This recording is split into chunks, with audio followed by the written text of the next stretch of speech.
नमस्कार दोस्तों, मेरा नाम है मनीष कुमार सिंह और आप देख रहे हैं 4 PM महाराष्ट्र। और बड़ी खबर मैं आपको बताने जा रहा हूं। जी हाँ, बड़ी खबर जो आ रही है वो है संजय राउत के पास से। उन्होंने आज मुंबई में प्रेस कॉन्फ्रेंस की है और आज जो उन्होंने स्टेटमेंट दी है, हालांकि कई सारे बातें उन्होंने कही है, मैं एक एक करके थोड़ी थोड़ी जो है उसके हाईलाइट आपको बताऊंगा। लेकिन बड़ी खबर ये है कि संजय राउत ने साफ कह दिया है कि जो इंडिया गठबंधन की तरफ से जो प्रधानमंत्री का चेहरा होने वाले हैं, जो प्रधानमंत्री बनेंगे, वो और कोई नहीं बल्कि राहुल गांधी होंगे। और उन्होंने साथ ही ये भी कहा कि राहुल गांधी इसलिए क्योंकि जिस तरीके से राहुल गांधी ने विपक्ष पर हमला बोला है, जिस तरीके से उन्होंने रैलियां की हैं और जिस तरीके से उन्होंने बीजेपी के साथ उनके सहयोगी पार्टियों की बाकियां उधेड़ी हैं, उसको देखते हुए राहुल गांधी जो है वो देश के प्रधानमंत्री और इंडिया गठबंधन की तरफ से जो है उनका नाम ही होना चाहिए सबसे आगे, क्योंकि वो तमाम जो इंडिया गठबंधन की पार्टियां उनका नेतृत्व करते हुए पूरे भारत में रैलियां की हैं। और संजय राउत की तरफ से ये भी कहा गया है कि वो सिर्फ उनके तरफ से नहीं बल्कि भारत का भी दिल जीतने में, भारत के जो लोग हैं उनकी तरफ से भी उनका दिल जीत करके जो है वो प्रधानमंत्री बनने वाले हैं इस बार जब इंडिया गठबंधन की सरकार आएगी। तो ये क्लियर कर दिया गया है यूबीटी नेता जो शिवसेना है संजय राउत की तरफ से कि अब जो है पीएम पद के उम्मीदवार राहुल गांधी होने वाले हैं। मैं आपको बता दूं कि इससे पहले भी जो कांग्रेस पार्टी है उसके प्रेसिडेंट मल्लिकार्जुन खड़गे ने यह बात कही थी कि पीएम पद के लिए और कोई नहीं बल्कि राहुल गांधी ही उनके चहेते जो है वो नेता है। और देश भी उन्हीं को चाह रहा है कि वो जो है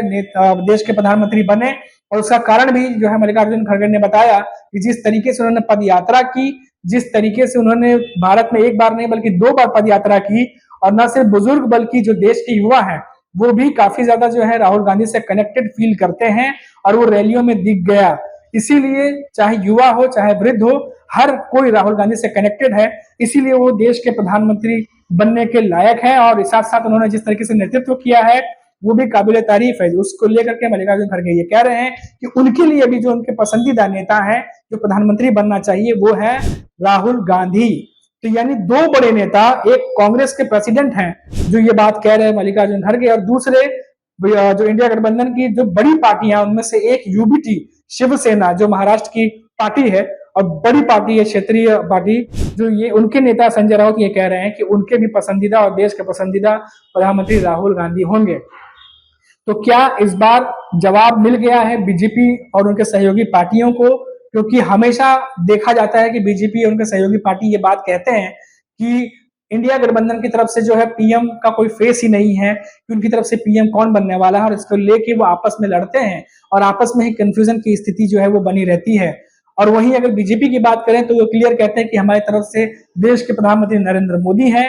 वो पहले भी थे और इस बार भी जो है देश के प्रधानमंत्री नरेंद्र मोदी बनेंगे अगर बीजेपी और उनकी सहयोगी पार्टी जो है जीत कर सत्ता में वापस आती है। तो ये बात पर जो है कई बार बहस होती है और बीजेपी बार बार ये कहती है कि हमारे पास एक पीएम फेस है और वो चेहरा बहुत फेमस है जिसको लेकर के हम चुनाव लड़ रहे हैं, लोकसभा चुनाव। लेकिन इंडिया गठबंधन की तरफ से पीएम फेस को लेकर कोई क्लियरिटी नहीं है, कौन बनेगा उन्हें खुद को नहीं पता है। तो ये तमाम बातें जो है वो अक्सर डिबेट में और तमाम जगह पर भाषणबाजी जब होती है, बयानबाजी होती है, ये चीजें निकलती हैं। तो ऐसे में जब ये 2 बड़े नेता संजय राउत और मल्लिकार्जुन खड़गे दोनों ने जब ये बात कह दी है तो क्या अब इस डिबेट पर विराम लग जाएगा और कहीं ना कहीं एक तरीके से एक कह सकते हैं कंफर्मेशन भी समझ लीजिए, या इशारा भी अब नहीं कहेंगे, ये तो अब कंफर्मेशन भी एक तरह समझ लीजिए कि 2 बड़े नेता अगर ये बात कह रहे हैं तो इंडिया गठबंधन के अंदर जो है किस तरीके से जो है वो स्वीकृति बन रही होगी राहुल गांधी के नाम पर कि वो पीएम पद के उम्मीदवार हैं और पीएम वो बनेंगे अगर 4 जून के बाद इंडिया गठबंधन की सरकार बनती है तो। और इसके अलावा अगर मैं बात करूं तो संजय राउत जो है उन्होंने प्रेस कॉन्फ्रेंस में और भी कई बातें कही हैं। जैसे कि मैं आपको बता दूं कि कुछ दिनों पहले संजय राउत देवेंद्र फडणवीस और एकनाथ शिंदे दोनों पर जो है उन्होंने जुबानी हमला किया था और देवेंद्र फडणवीस को ये भी कहा था कि उन्होंने नितिन गडकरी को नागपुर में हरवाने के लिए काम किया, और जब वो देख गए कि नितिन गडकरी नहीं हारने वाले तो वो उनके साथ में हो गए और कैंपेन करने लगे। और उसके बाद देवेंद्र फडणवीस का बयान भी आया कि जिस तरीके से उन्होंने बोला कि संजय राउत जो है गांजा पी के लेख लिखने वाले लोगों पर मैं बात नहीं करता, रिएक्शन नहीं देना चाहता, ऐसे कुछ बातें बोल करके स्टेटमेंट दे करके वो वहां से चले गए थे। और उसके बाद वो यूपी में जाके कुछ रैलियां वगैरह में शामिल हुए थे देवेंद्र फडणवीस। लेकिन एकनाथ शिंदे की तरफ से जो है वो नोटिस भेजा गया संजय राउत को और कहा गया कि जो कुछ बातें जो है उन्होंने कही हैं सामनामुख पत्र में वो अपमानजनक है और बेबुनियाद है, उसको लेकर के एक लीगल नोटिस जो है संजय राउत को भेजा गया। अब ये नोटिस जो है उन्हें मिलने के बाद संजय राउत ने उसे सोशल मीडिया पर शेयर किया, 4 पन्नों का जो नोटिस था, और क्या-क्या कुछ लिखा है वो सब कुछ उसकी फोटो जो है शेयर की, और साथ ही साथ उन्होंने ये भी लिखा कि 50 खोके ओके और अब आएगा मजा, इस तरीके से जो है वो उन्होंने सोशल मीडिया पे कैप्शन भी डाला था, जिसके बाद तमाम बातें होने लगी कि आखिर क्या संजय राउत के नेक्स्ट जो है क्या होने वाला है। और आज जो है वो प्रेस कॉन्फ्रेंस हुई है और उसको लेकर के संजय राउत ने ये भी कहा है कि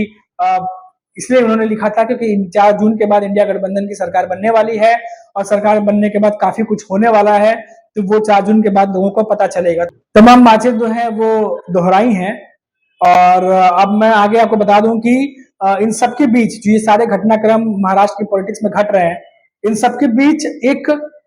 रिपोर्ट्स जो तैयार की जा रही हैं, यहाँ के जो एक्सपर्ट्स हैं, जो राजनीतिक जो समझते हैं, जो राजनीतिक विश्लेषक हैं, और साथ ही साथ जो तमाम सीनियर जर्नलिस्ट हैं, उन सबके हवाले से जो रिपोर्ट्स जो सामने आ रही हैं, उन रिपोर्ट्स के आधार पर मैं आपको बताऊं तो इस समय महाराष्ट्र की राजनीति में बीजेपी की हालत जो है वो काफी खस्ता दिखाई दे रही है। और जिस तरीके से जब स्टार्ट हुआ था इलेक्शन 19 अप्रैल से में जब वोटिंग शुरू हुई थी, उससे पहले जब रैलियां चल रही थी, तब जो है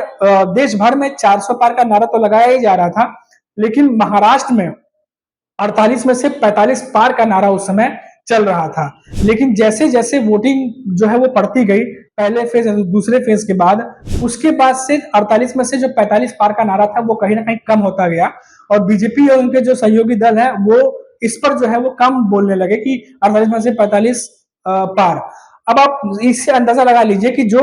एनालिसिस, जो राजनीतिक विश्लेषक जो कह रहे हैं, इसका अंदाजा बीजेपी और उनके सहयोगी पार्टियों को दूसरे तीसरे फेज के बाद ही हो गया था कि इस बार उन्हें सीटों का नुकसान जो है वो होने वाला है। वहीं मैं आपको बता दूं कि कुछ बड़े विश्लेषक हैं जो महाराष्ट्र के जो राजनीतिक जानकार हैं, वहीं जो देश भर में जो इंडिया के नेशनल लेवल पे जो ब्रॉड लेवल पे जो एनालिसिस करते हैं, उन सबकी हम लोग बात माने तो जो मोटा मोटा निकल कर सामने आ रहा है बात, जो मैंने पहले की वीडियो में बताई हुई है, कि कम से कम 20 से 22 सीटों का नुकसान जो है वो बीजेपी को होता दिख रहा है।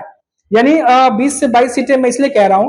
क्योंकि इसमें इजाफा ज्यादा हो सकता है मोटा मोटा तौर पे, क्योंकि ये कम मैं आपको इसलिए बता रहा हूं क्योंकि जो नेशनल लेवल पे जो पर्सपेक्टिव दिख रहा है, जो ब्रॉड लेवल पे जो चीजें दिख रही हैं, उसके हिसाब से 20-22 दिख रहा है। लेकिन जो महाराष्ट्र के जो राजनीतिक विश्लेषक है, अगर उनकी मैं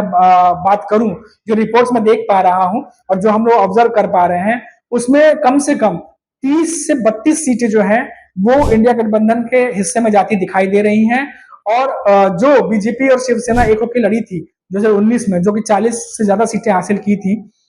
इस बार जो है 40 तो दूर की बात है, 30 का आंकड़ा भी बीजेपी को छूने के लिए मुश्किल है, और 20-21 सीटों के आसपास जो है मुझे ऐसा लग रहा है कि बीजेपी और उनके सहयोगी दल जो है वो कहीं ना कहीं सिमटते दिखाई दे रहे हैं। लेकिन जो फाइनल रिजल्ट है वो तो 4 जून को ही मालूम चलेगा। लेकिन जो जो रिपोर्ट्स में देख पा रहा हूँ, जो जिस बेसिस पे मैं एक आकलन लगा पा रहा हूँ, एक अंदाजा लगा पा रहा हूँ, वो मैं आपको बता रहा हूँ फिलहाल। और इसीलिए मैं ये बात बता रहा हूँ क्योंकि संजय राउत जितने कॉन्फिडेंस में जो ये बातें बोल रहे हैं कि 4 जून के बाद जब इंडिया गठबंधन की सरकार आएगी तो देश के प्रधानमंत्री जो है वो और कोई नहीं बल्कि राहुल गांधी बनेंगे। और पिछले 10 दिनों में जो कॉन्फिडेंस संजय राउत का दिखाई दे रहा है, 20 तारीख को जब इलेक्शन खत्म हुए थे 20 मई को, उसके बाद अचानक से संजय राउत बहुत ज्यादा हमलावर हो चुके हैं और विपक्ष जो सत्ताधारी पार्टी है उस पर जबरदस्त तरीके से जो है वो हमला बोल रहे हैं। हालांकि मुंबई में इस समय उद्धव ठाकरे नहीं है और संजय राउत जो है उनकी गैर हाजिरी में कमाल संभाले हुए, और जिस कॉन्फिडेंस से आज उन्होंने प्रेस कॉन्फ्रेंस की है और ये तमाम बातें कही हैं, ये कॉन्फिडेंस उसी का नतीजा भी है कि उनको भी इस बात का अंदाजा लग गया कि कहीं ना कहीं महाराष्ट्र में जो है यूबीटी एक अच्छी खासी सीट की संख्या हासिल करने वाली है और बीजेपी को एक भारी नुकसान जो है वो पहुंचने वाला है महाराष्ट्र में और महाराष्ट्र की सीटों पर।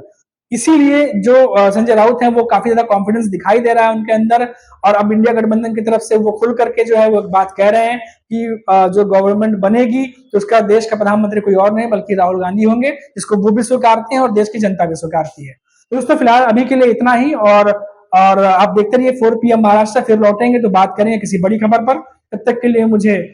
इजाजत दीजिए, नमस्कार।